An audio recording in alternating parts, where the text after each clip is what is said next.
Unang eksena, nagkatagpo si Ma'am Domingo, Lara at Mia sa eskwelahan. Magandang umaga po, ma'am. Magandang umaga. Ay, ma'am, may tanong po ako. Totoo po ba na hindi dapat tayo na umaasa sa social media? Oo, totoo yan, Mia. Dapat bilang individual, huwag tayong basta-basta maniniwala sa mga bali-balita. Dapat maging mapanuri tayo, lalo na sa social media.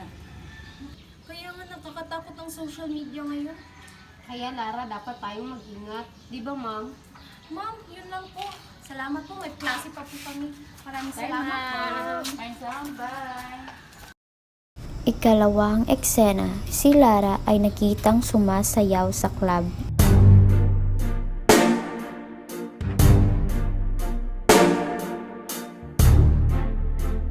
Ikatatlong eksena, nakalat sa social media ang video ni Lara at may mga negatibong komento at umabot din ito ng million views.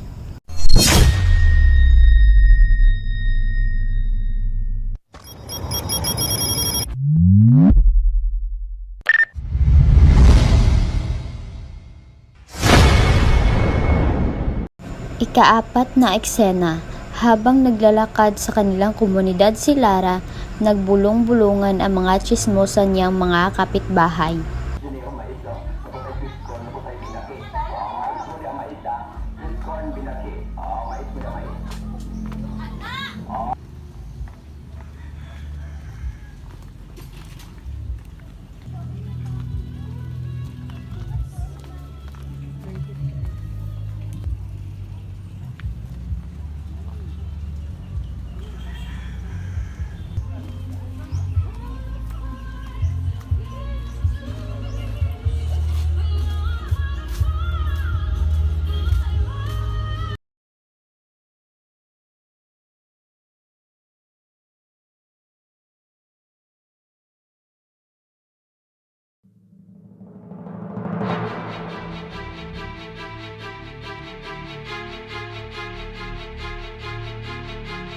Ikalimang eksena, nalaman ng ina ni Lara ang tungkol sa kumalat na video at agad niya itong kinausap.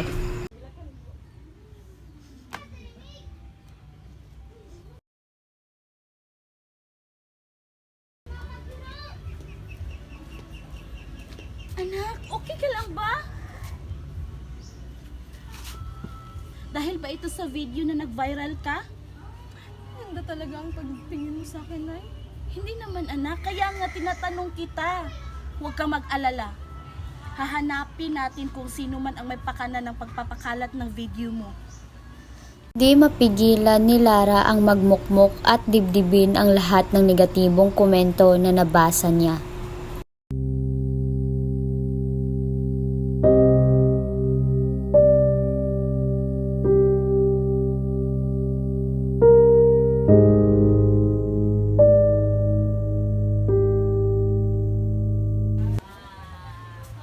Lara, anak. Kumain na tayo.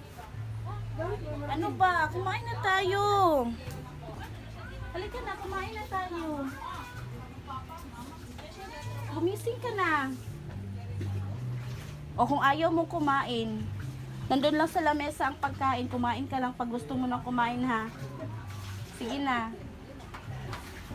Ika-anim na eksena, matapos ang isang linggo ng paghahanap, natuntun din ng ina ni Lara ang IP address ng taong nagpakalat ng video.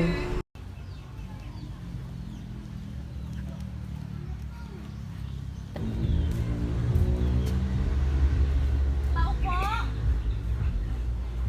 Tao po! Sino yan? May tao ba dito? Uy, tita, ikaw pala yan. Magandang umaga po. Mia, dito ka nakatira? Opo, tita. Sino kasama mo dito nakatira? Ako lang po. Bakit? Ikaw lang? Mas tita. Alam mo ba to? Hindi po ako nagawa niyan, tita. Eh dito ako itinuturo ng IP address kung saan nagmula ang viral video ng anak ko. Kaibigan ko po sila na hindi ko po yung magagawa. Eh dito nga ako itinuturo niya. Tita, magpapaliwanag muna ako. Ikaw nga may kasalanan. Walang hiya ka! Ikapitong eksena, habang nagmuni-muni si Lara sa isang tahimik na lugar, nadaanan siya ni Mia at nagkausap sila ng masinsinan.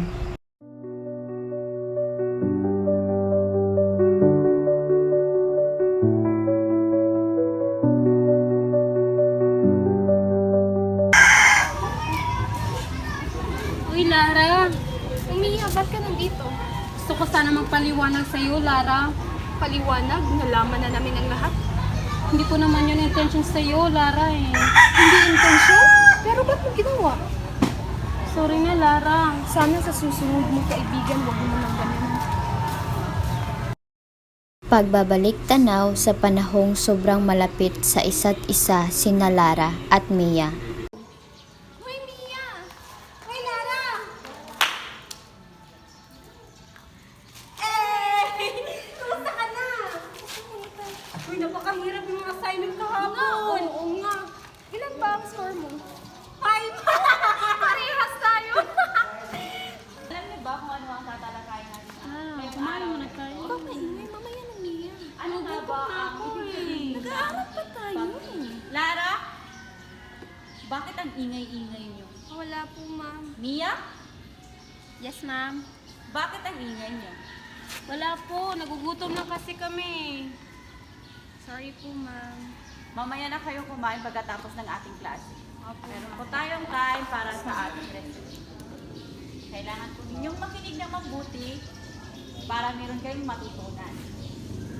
8 eksena, 2 buwan na ang lumipas mula nang kumalat ang video ni Lara at ito ang naging usap-usapan ng mga tsismosa nilang kapitbahay.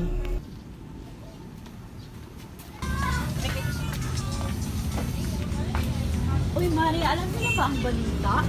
Oo. Hindi totoo yung video na nakita namin na nag-trending. Oo nga, gawa-gawa lang pala yun ng kaibigan niya. Sumatama talaga ng kaibigan niya. Oo nga. Akalain mo yun? Totoo mong kaibigan gagawa sa'yo ng ganun. Ay, naku na mga bata talaga ngayon. Huling eksena, muling nagkausap sina Lara at Mia matapos ang lahat ng nangyari.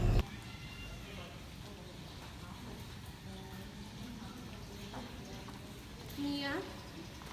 Uy, Lara. Pasensya na. Pasensya na rin, Lara. Ano bang nangyari sa'yo? Ay, wala po, Lara. Dahil ba yan yung isang araw nung pinagalitan ka ng nanay mo? Mia, ba't ang tagal-tagal mo? Papunta na, Nay!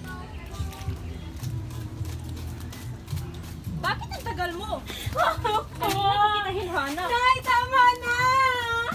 Nay! Wala ka na talagang nagawang tama. Normal lang yun sa amin, Lara. At hindi yung video sa Kahit akin. na. Pasensya, Lara, ha? Sa nagawa ko. Kalimutan na natin yan. Basta bati na tayo, ha? Ano, dating gawi? Oo.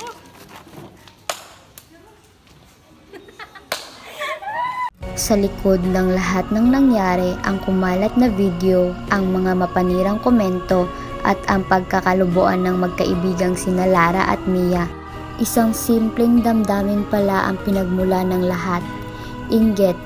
Nainggit si Mia kay Lara hindi dahil sa kasikatan o pansin, kundi sa mainit na pagmamahal at pagtanggap na natatanggap nito mula sa kanyang ina. Isang bagay na matagal nang kinikimkim ni Mia. Ngunit sa huli, ang katotohanan ay lumitaw. At sa muling pag-uusap ni Lara at Mia, unti-unting napalitan ng pag-unawa at pagpapatawad ang dating sakit at tampo.